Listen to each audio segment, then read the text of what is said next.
નમસ્કાર વિદ્યાર્થી મિત્રો, શ્રી SN વિદ્યાલય શાળા પરિવાર તરફથી હું પરમાર મહેશભાઈ આપ સૌનું હાર્દિક સ્વાગત કરું છું. હવે અભ્યાસક્રમમાં આગળ વધતા ઈ-લર્નિંગ એજ્યુકેશનના માધ્યમથી આપણે જે બીજા પ્રકરણની અંદર છીએ, આપણું જે પ્રકરણ ચાલી રહ્યું છે બીજું મૂળભૂત ખ્યાલો અને સંકલ્પનાઓ, જેમાં આપને અગાઉના વિડીયોમાં વ્યાપાર ચક્રના તબક્કા, વ્યાપાર ચક્રમાં અર્થતંત્રમાં આવતા વ્યાપાર ચક્રના વિવિધ તબક્કાઓની માહિતી આપો. એટલે કે વ્યાપાર ચક્રના તબક્કાઓનો અર્થ અને તેના તબક્કાઓ જે આપને શીખવ્યા. 4 ભાગમાં જેના તબક્કા છે: તેજી, ઓટ, મંદી અને સુધારણા. તેના અગાઉ 2 ખ્યાલ આપેલા છે, એબ્રેલના મતે અને હોર્ટેના મતે.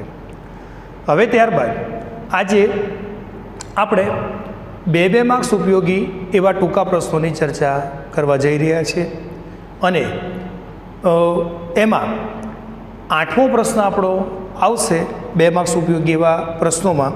પહેલો જ પ્રશ્ન આપણે જોઈએ છે, જે તફાવત આવશે તમારે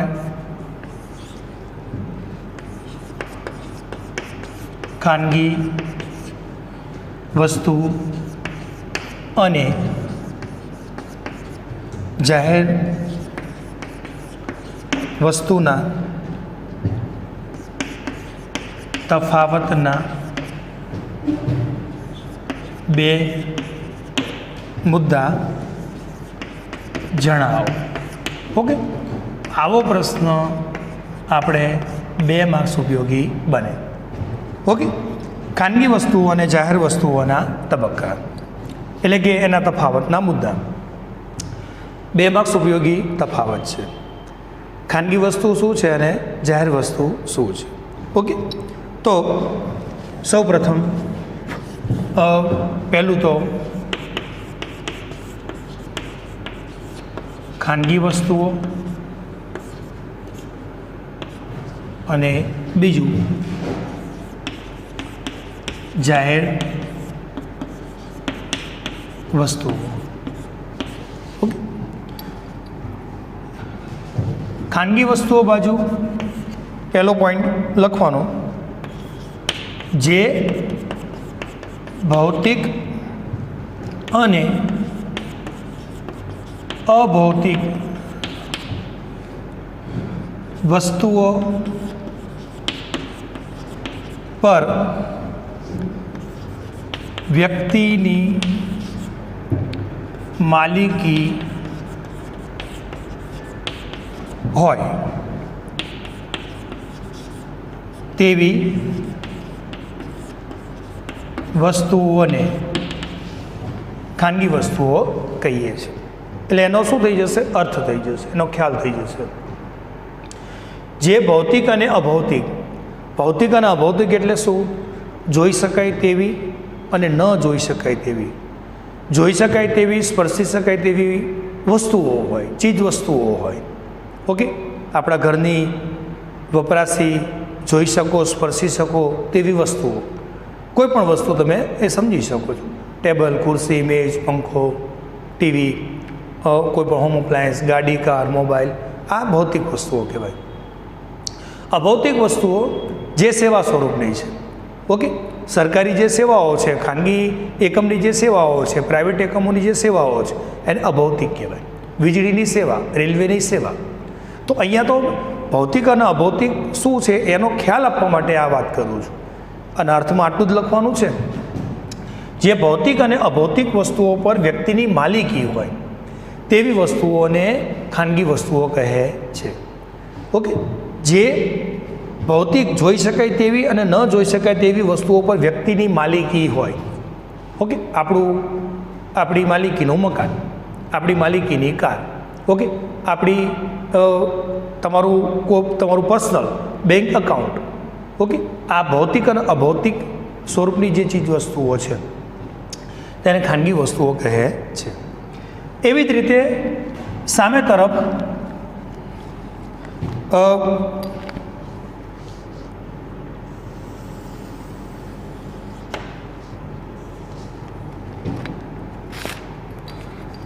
જાહેર વસ્તુઓમાં લખવાનું જે વસ્તુઓ પર કોઈ એક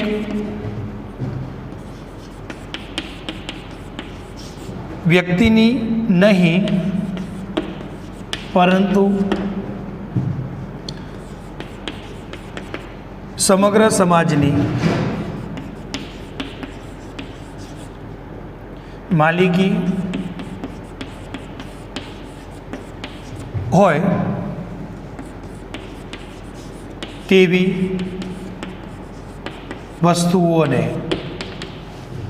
જાહેર વસ્તુઓ કહે છે. સિમ્પલ છે.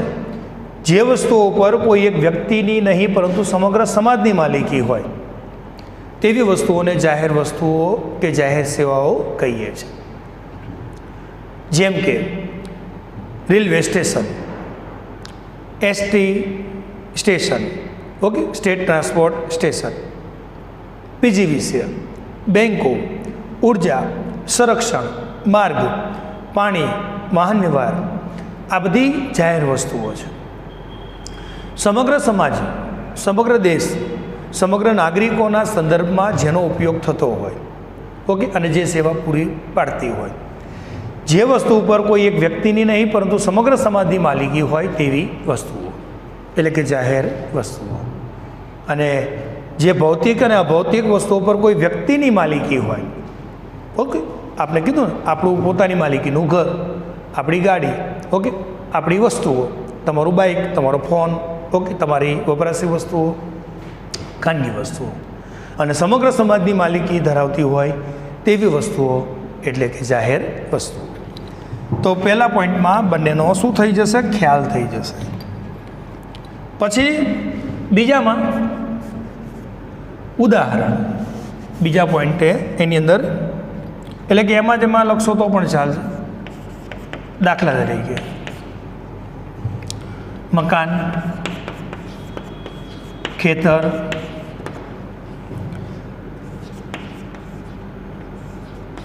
પેઢી,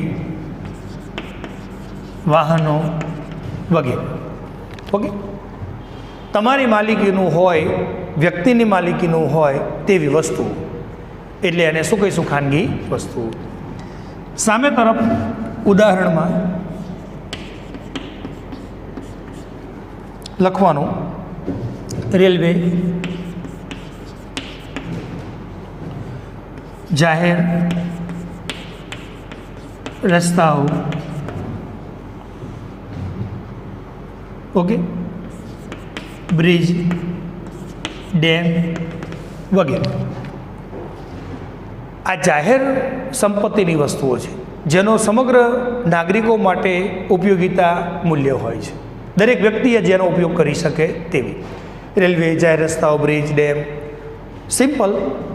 ખાનગી શું છે અને જાહેર શું છે એનો તમને ખ્યાલ આવતા તમે ઉદાહરણો તમારી રીતે પણ લખી શકો છો. બીજા પોઈન્ટમાં ઉદાહરણ લખવાનું, એટલે કે પહેલાંનો પેટા પોઈન્ટ આપણે એને ગણીએ છીએ.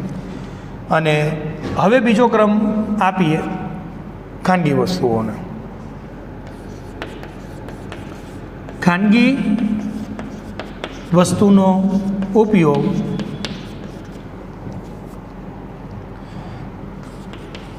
કઈ રીતે કરવો તે અંગેનો સંપૂર્ણ અધિકાર તેના માલિકને હોય છે. ઓકે, અને સામે તરફ બીજો પોઈન્ટ લખી લઈએ, પછી બંને સમજાવી દઉં. જાહેર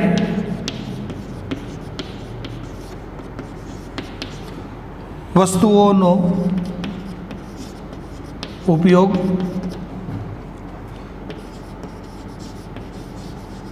બધી જ વ્યક્તિઓને સમાન રીતે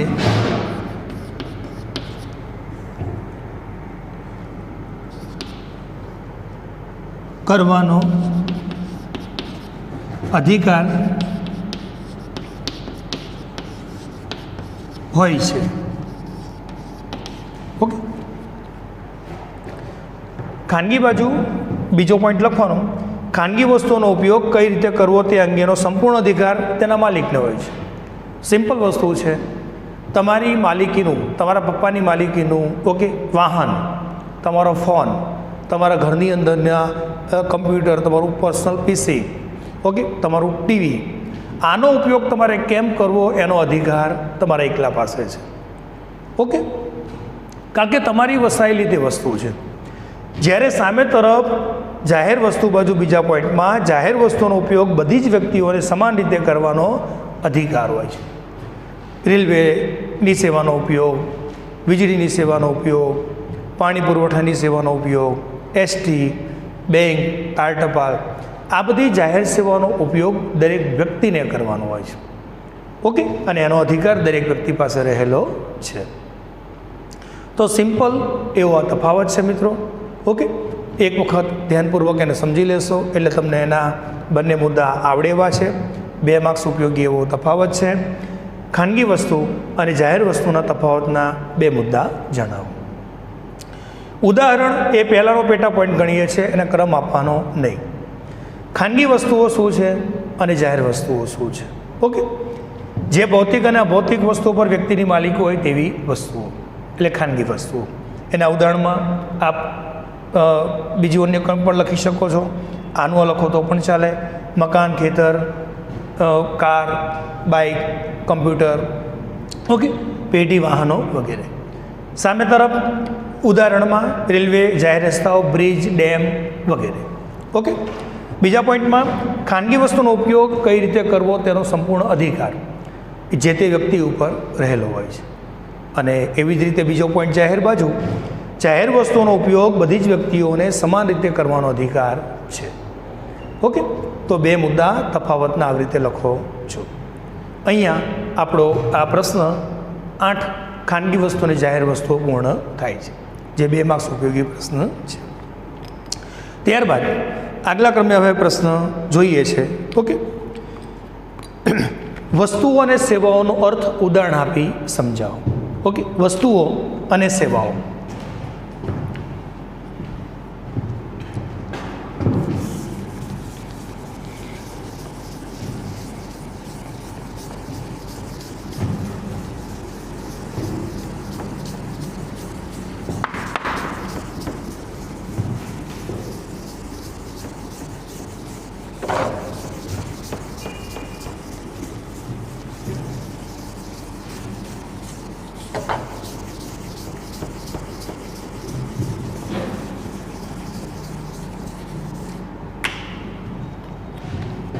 પ્રશ્ન આપણો 9મા ક્રમે આવશે.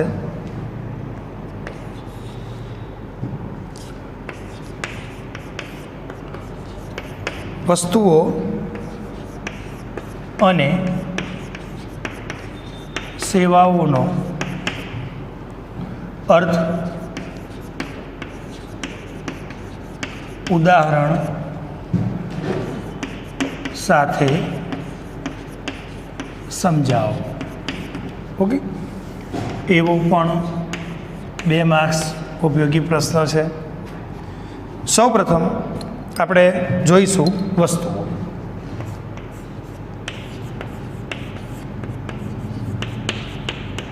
ઓકે, વસ્તુઓ અને સેવાઓનો અર્થ ઉદાહરણ સાથે સમજાવો.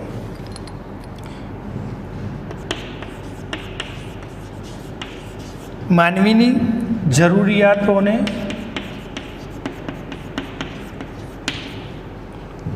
સંતોષવાનો જેનામાં ગુણ છે તથા જેનો વિનિમય થઈ શકે છે.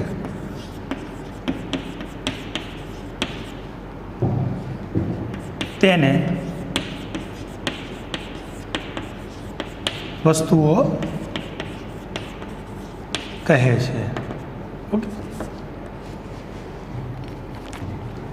અગાઉ પણ આના સંદર્ભનો ખ્યાલ આપણે આવી ગયો છે, આપણે શીખવાડ્યો છે. તો પહેલી વાત વસ્તુઓની. માનવીની જરૂરિયાતોને સંતોષવાનો જેનામાં ગુણ છે તથા જેનો વિનિમય થઈ શકે છે તેને વસ્તુઓ કહે છે. ઓકે, પ્રત્યેક વપરાશી વસ્તુમાં આપણી જરૂરિયાત સંતોષવાનો ગુણ છે અને જેની આપણે આપ-લે કરી શકીએ, લઈ શકીએ, આપી શકીએ, ખરીદી વેચાણ કરી શકીએ તેને વસ્તુઓ કહે છે.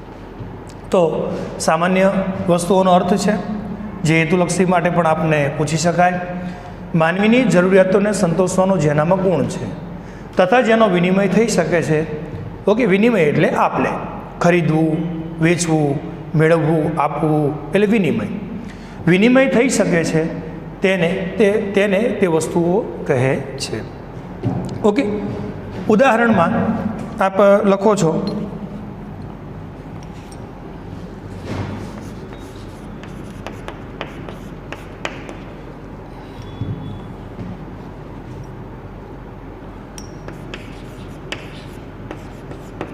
ભૂખ સંતોષવા મેળવવો પડતો ખોરાક. ઓકે,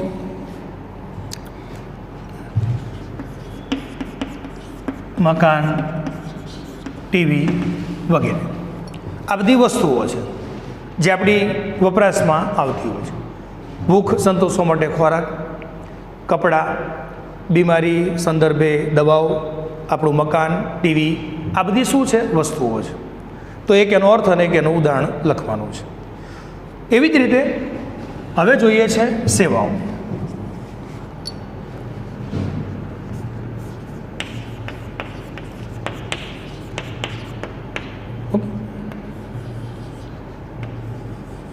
સેવાઓ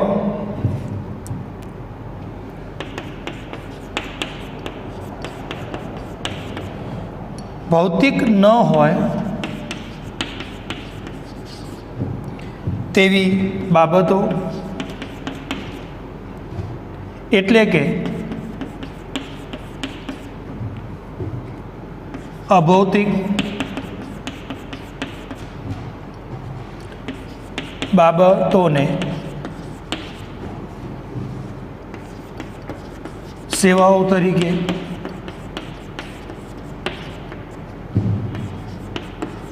ઓળખવામાં આવે છે.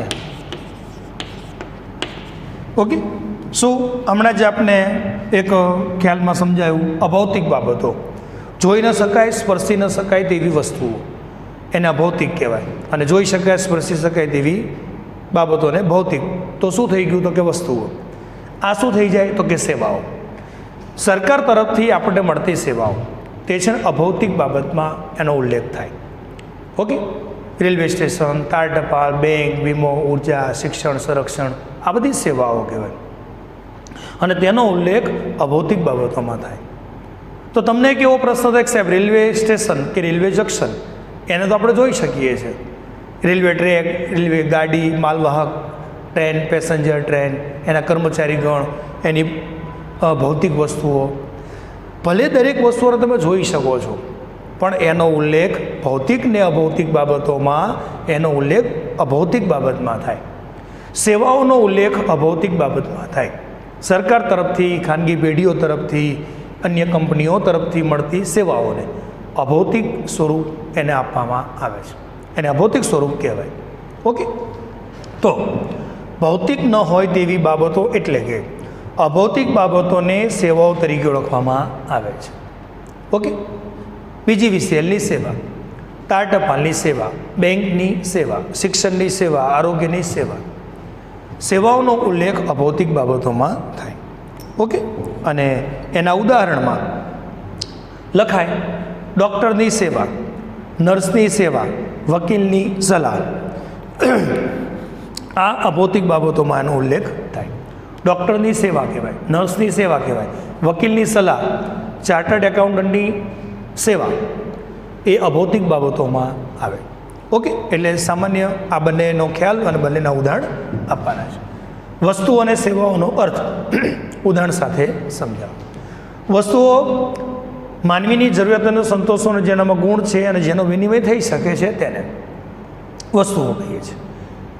ઓકે, ભૂખ સંતોષવા ખોરાક, આપણું મકાન, ટીવી, કપડાં, કાર, મોબાઈલ વગેરે જેને વસ્તુઓ કહે છે. અને સેવાઓ તો ભૌતિક ન હોય તેવી બાબતો એટલે કે અભૌતિક બાબતોને સેવાઓ તરીકે ઓળખવામાં આવે છે. ઓકે, તો વસ્તુઓ અને સેવાઓ બંનેનો સામાન્ય ખ્યાલ આપવાનો છે અને બંનેના એક એક ઉદાહરણ આપવાના છે. એવો 2 માર્ક્સ ઉપયોગી પ્રશ્ન આપણો અહીંયા સોલ્વ થાય છે.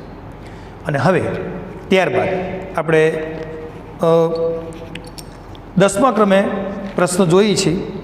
એ પણ 2 માર્ક્સ ઉપયોગી પ્રશ્ન છે. ટકાઉ વસ્તુઓ અને બિન ટકાઉ વસ્તુઓ.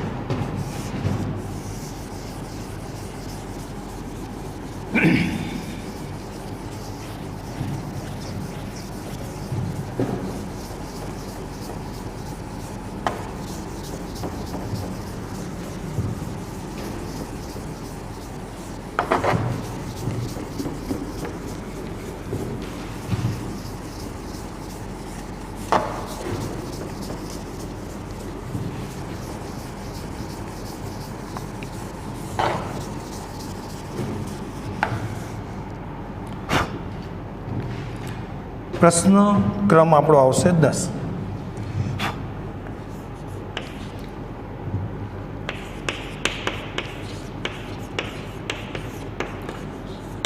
ટકાઉ વસ્તુઓ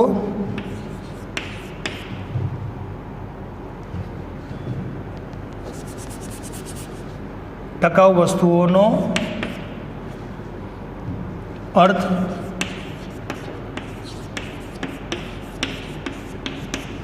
ઉદાહરણ આપી સમજાવો. ઓકે, જે 2 ગુણ ઉપયોગી બનશે. ટકાઉ વસ્તુઓનો અર્થ ઉદાહરણ આપી સમજાવો. એનો સૌ પ્રથમ અર્થ જોઈશું.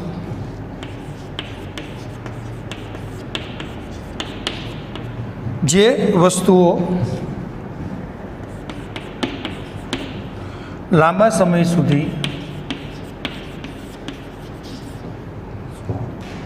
માનવીની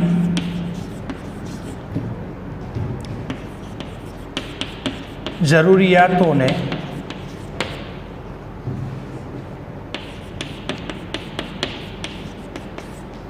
સંતોષી શકે તેને ટકાઉ વસ્તુઓ કહે છે. ઓકે, ટકાઉ વસ્તુઓનો અર્થ જે વસ્તુઓ લાંબા સમય સુધી માનવીની જરૂરિયાતોને સંતોષી શકે તેને ટકાઉ વસ્તુઓ કહે છે. હવે સામાન્ય એક એનો અર્થ છે મિત્રો, આપણી જીવનકાળ દરમિયાનની વપરાશી વસ્તુઓ. તમે એને સમજી શકો છો. વ્યવહારિક જગતની દ્રષ્ટિએ પણ તમે એને અહીંયા આપણે થિયરિકલ રીતે ભણીએ છીએ, પણ તમે હવે જે ઉંમરે પહોંચ્યા છો, જે તમારી પાસે સમજણ છે, ઓકે, જે તમારી પાસે મેચ્યોરિટી છે, તમે સમજી શકો છો કે ટકાઉ વસ્તુઓ કઈ અને બિન ટકાઉ કઈ. આપણું ઘર, આપણી કાર, આપણો મોબાઈલ, આપણું ટીવી, ઓકે, આ બધી ટકાઉ વસ્તુઓ કહેવાય. TV, fridge, washing machine, car, યંત્રો, સાધનો જે 1-2 દિવસમાં, મહિના 2 મહિનામાં નાશ પામતા નથી, તેને ટકાઉ વસ્તુઓ કહેવાય. તમારા પપ્પાએ તૈયાર મકાન લીધું હોય સ્કીમમાં, અથવા તો પ્લોટ લઈ અને પોતાની રીતે મકાન બનાવ્યું હોય તો તે ટકાઉ વસ્તુઓ કહેવાય, જે લાંબા ગાળે પછી એમાં રિનોવેશન આવતું હોય છે. બનાવ્યા પછી કે તૈયાર લીધા પછી 20 વર્ષે, 25 વર્ષે કે 50 વર્ષે, તો તેને ટકાઉ વસ્તુઓ કહેવાય. કાર ખરીદો છો, 2 વ્હીલર ખરીદો છો, કંઈ પણ વસ્તુ, અને ટકાઉ વસ્તુઓ કહેવાય. ઓકે, પછી એના ખ્યાલમાં એની વ્યાખ્યા લખ્યા બાદ લખવાનું બીજા પોઈન્ટમાં ટકાઉ વસ્તુઓ બે વિભાગમાં વહેંચી શકાય. ઓકે, હવે તમે સમજો છો. પહેલું, વપરાશી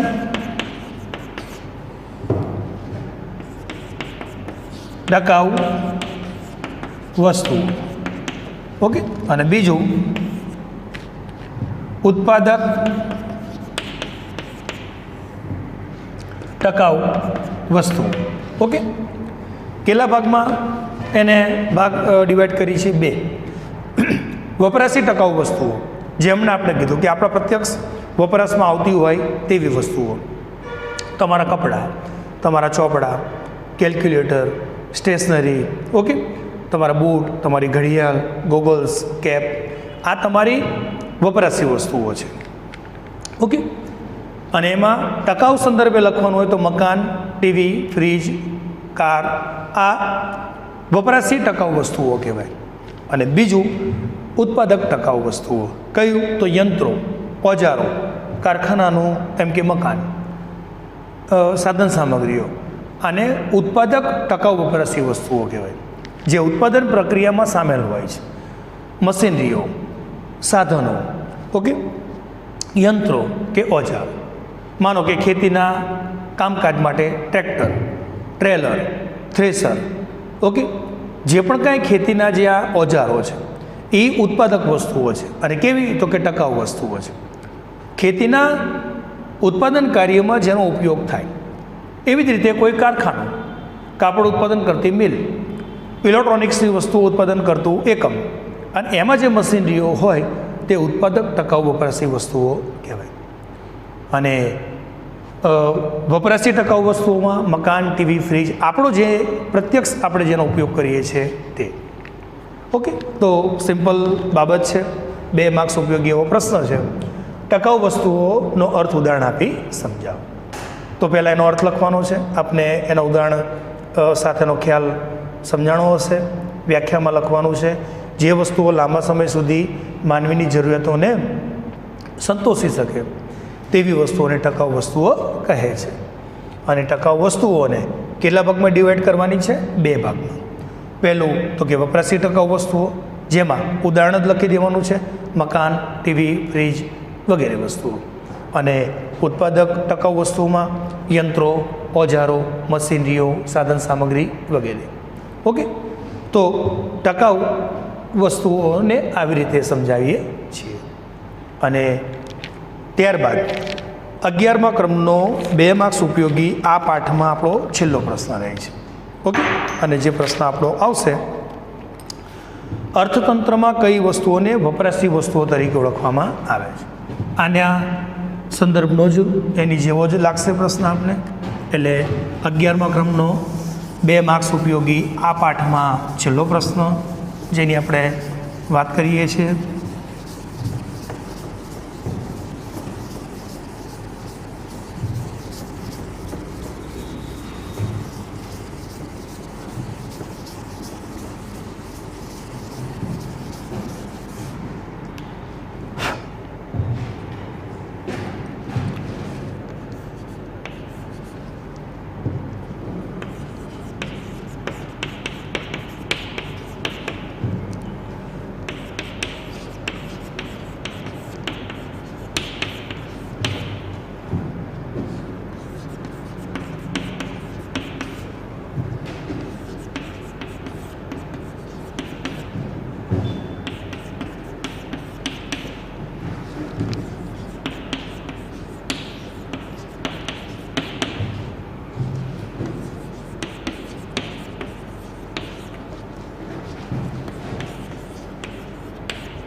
અર્થતંત્રમાં કઈ વસ્તુઓને વપરાશી વસ્તુઓ તરીકે ઓળખવામાં આવે છે?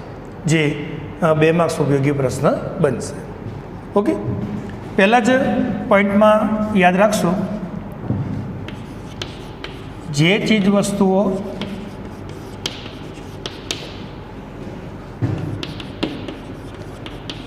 ગ્રાહકની પ્રત્યક્ષ રીતે જરૂરિયાત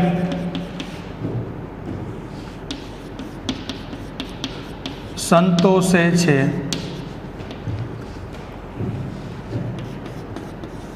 તેને વપરાશી વસ્તુઓ કહે છે. ઓકે, એક એના સમજૂતી આપતો ખ્યાલ સંદર્ભનો મુદ્દો. જે વસ્તુઓ ગ્રાહકની પ્રત્યક્ષ રીતે જરૂરિયાત સંતોષે છે તેને વપરાશી વસ્તુઓ કહે છે.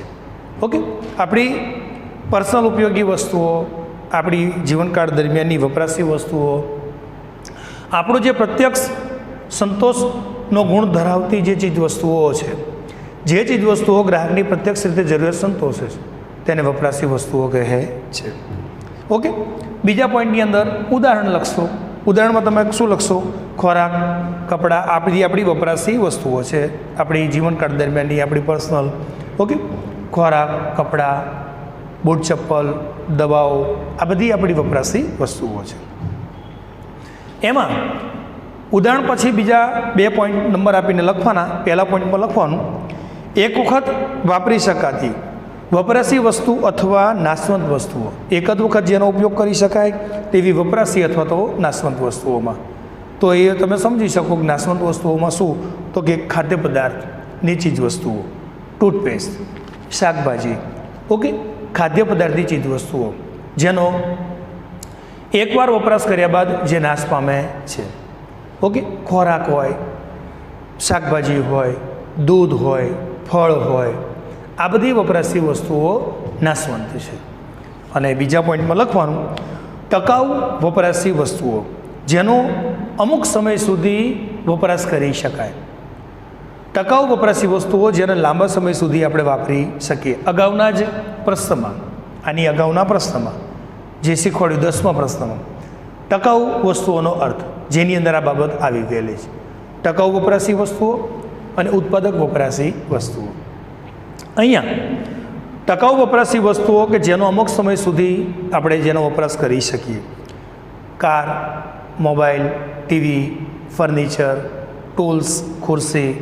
ઓકે, આ બધી વસ્તુઓ ટકાઉ વસ્તુઓ છે કે જેનો આપણે લાંબા સમય સુધી ઉપયોગ કરી શકીએ છીએ. અને નાશવંત વસ્તુઓમાં ખોરાક, અનાજ, દૂધ, શાકભાજી, ફળ વગેરે. તો એવી રીતે આ 2 માર્ક્સનો 11મા ક્રમનો છેલ્લો પ્રશ્ન. ઓકે, અર્થતંત્રમાં કઈ વસ્તુઓને વપરાશી વસ્તુઓ તરીકે ઓળખવામાં આવે છે? તો સામાન્ય પહેલો એક અર્થ લખી નાખવાનો. જે ચીજ વસ્તુઓ ગ્રાહકની પ્રત્યક્ષ રીતે જરૂરિયાત સંતોષે છે તેને વપરાશી વસ્તુઓ કહે છે. બીજા પોઈન્ટમાં એનું ઉદાહરણ. ઓકે, ખોરાક વગેરે જેવી વસ્તુઓ, કપડાં, તે. પછી 2 પોઈન્ટ ટકાઉ નાશવંત વસ્તુઓ. ઓકે, જે એક જ વખત વપરાશ કર્યા બાદ જેનો નાશ થાય છે તેવી વસ્તુઓ, ખોરાક, દૂધ, અનાજ, કઠોળ, શાકભાજી. અને જેનો લાંબા સમય સુધી વપરાશ કરી શકાય તેવી વસ્તુઓ, મકાન, ટીવી, ફ્રીજ, કાર વગેરે. ઓકે, તો અહીંયા વિદ્યાર્થી મિત્રો આપણો બીજો પાઠ મૂળભૂત ખ્યાલો અને સંકલ્પનાઓ, જે 2 માર્ક્સ ઉપયોગી પ્રશ્નો, 3 માર્ક્સ ઉપયોગી પ્રશ્નો અને 5 માર્ક્સ ઉપયોગી લોંગ ક્વેશ્ચનો સંપૂર્ણ અને સંપૂર્ણ, જેની સાથે સાથે આપને કયા કયા મુદ્દાઓમાં વિભાગ બી માટે હેતુલક્ષી પ્રશ્નો ઉપયોગી બને છે, વિકલ્પો ઉપયોગી બને છે, જેની સાથે સાથે આપણે ચર્ચા પણ કરી છે. એટલે એવી રીતે અહીંયા આપણો બીજો પાઠ પૂર્ણ થાય છે, જેનું આપણે સરસ રીતે અભ્યાસ કરવાનો છે, એનું રીડિંગ કરવાનું છે, એની તૈયારી કરી અને આગળ વધવાનું છે. શાળા સંસ્થા તરફથી આગામી દિવસોમાં જે કંઈ આપણને સૂચન મળે છે એક્ઝામ વિશેના કે એની ટેસ્ટ વિશેના, તો આપ એની બરોબર તૈયારી કરો છો. ઓકે, તો હવે પછીના વિડીયોમાં આપણે મુલાકાત ફરી થશે. નમસ્કાર.